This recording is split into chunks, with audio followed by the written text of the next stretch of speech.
Koneksi antar materi modul 3.1 pengambilan keputusan sebagai pemimpin pembelajaran. Ki Hajar Dewantara selaku pendiri perguruan taman siswa terkenal dengan semboyan Ingarso Sungtulodo ing Madio Mangunkarso Tutwuri Handayani, yang artinya di depan memberi teladan, di tengah membangun motivasi atau dorongan, di belakang memberi dukungan. Berdasarkan hal tersebut, guru sebagai pemimpin pembelajaran sudah sepatutnya menerapkan pengambilan keputusan yang bijaksana melalui penerapan 4 paradigma, 3 prinsip, dan 9 langkah dalam pengambilan keputusan. Bagi seorang guru penggerak, nilai-nilai reflektif, inovatif, mandiri, kolaboratif, dan berorientasi pada peserta didik merupakan nilai-nilai utama yang harus diinternalisasikan dalam setiap langkah dan geraknya. Dibutuhkan komitmen dalam bentuk pembiasaan kelima nilai tersebut sehingga menjadi habituasi dan mengakar menjadi karakter dalam gerak dan langkahnya sebagai seorang guru. Terlebih dalam kegiatan utama belajar mengajar di kelas sehingga berdampak terhadap peningkatan kualitas pembelajaran bagi para peserta didik. Guru sebagai pemimpin pembelajaran tentu pernah mengalami dilema etika atau bujukan moral pada sebuah keputusan yang diambil saat menangani kasus murid atau rekan sejawat di komunitas sekolah. Dengan mempertimbangkan nilai benar lawan benar, situasi yang terjadi ketika seorang harus memilih antara dua pilihan, di mana dua pilihan itu secara moral benar tetapi bertentangan. Kemudian benar melawan salah, seseorang membuat keputusan antara benar dan salah. Seorang pendidik harus mampu mengidentifikasi berbagai persoalan, apakah merupakan dilema etika atau merupakan bujukan moral. Pengambilan keputusan yang tepat, bertanggung jawab, dan dapat mengakomodir seluruh kepentingan stakeholder tentu akan memberikan dampak positif dalam sebuah lembaga pendidikan. Hal ini tentu juga sejalan dengan upaya menciptakan budaya positif di setiap sekolah atau lembaga yang lainnya. Pengambilan keputusan yang tepat tentunya dapat berdampak pada terciptanya lingkungan yang positif, kondusif, aman, nyaman, dan menyenangkan. Nilai-nilai yang tertanam dalam diri kita berpengaruh terhadap prinsip-prinsip yang kita ambil dalam pengambilan keputusan sebagai seorang pemimpin pembelajaran. Kelima nilai utama ini juga merupakan bekal yang harus dimiliki oleh seorang guru penggerak untuk dalam menjalankan perannya, yaitu 1.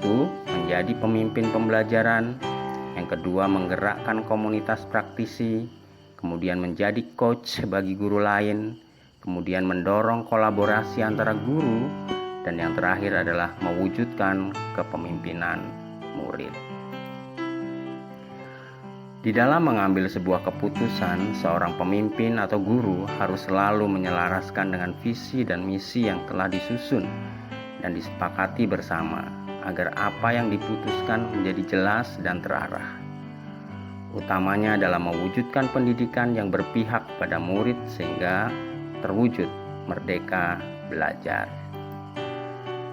Sebagai seorang pemimpin pembelajaran, Anda pasti sering dihadapkan pada situasi di mana Anda diharuskan mengambil sebuah keputusan. Namun, seberapa sering keputusan tersebut melibatkan kepentingan dari masing-masing pihak yang sama-sama benar dan saling bertentangan satu dengan yang lainnya. Dalam pengambilan sebuah keputusan akan ada dua hal yang kita temukan, yaitu bujukan moral dan dilema etika.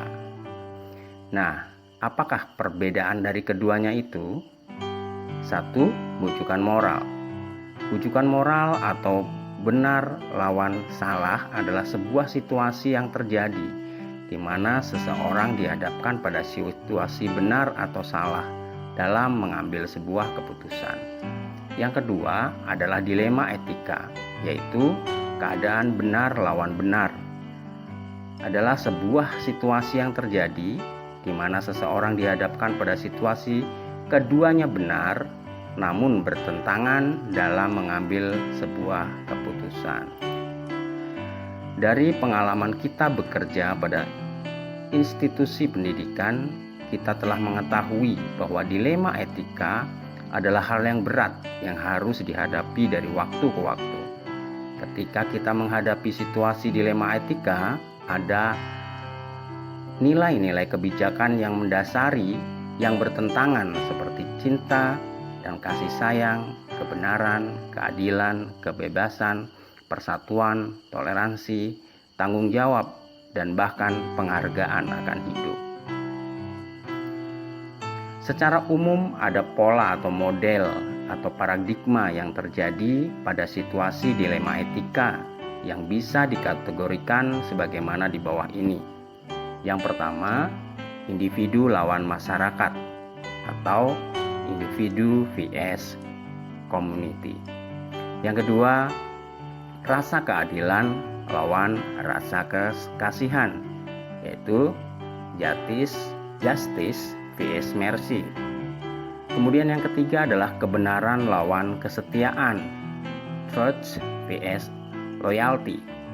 Yang keempat, jangka pendek lawan jangka panjang, short term vs long term. Dalam mengambil sebuah keputusan ada 3 prinsip yang melandasi.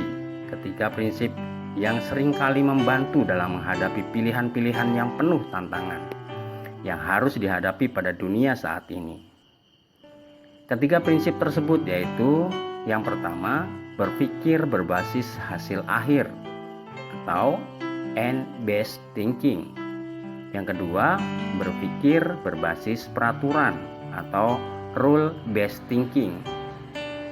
Yang selanjutnya adalah berpikir berbasis rasa peduli atau care-based thinking.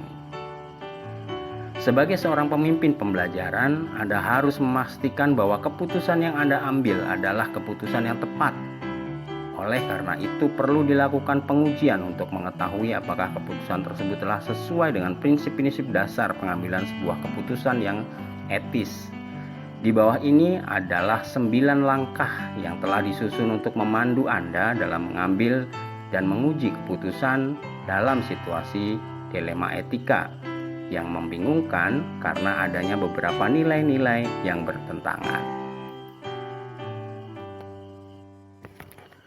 1. Mengenali bahwa ada nilai-nilai yang saling bertentangan dalam situasi ini.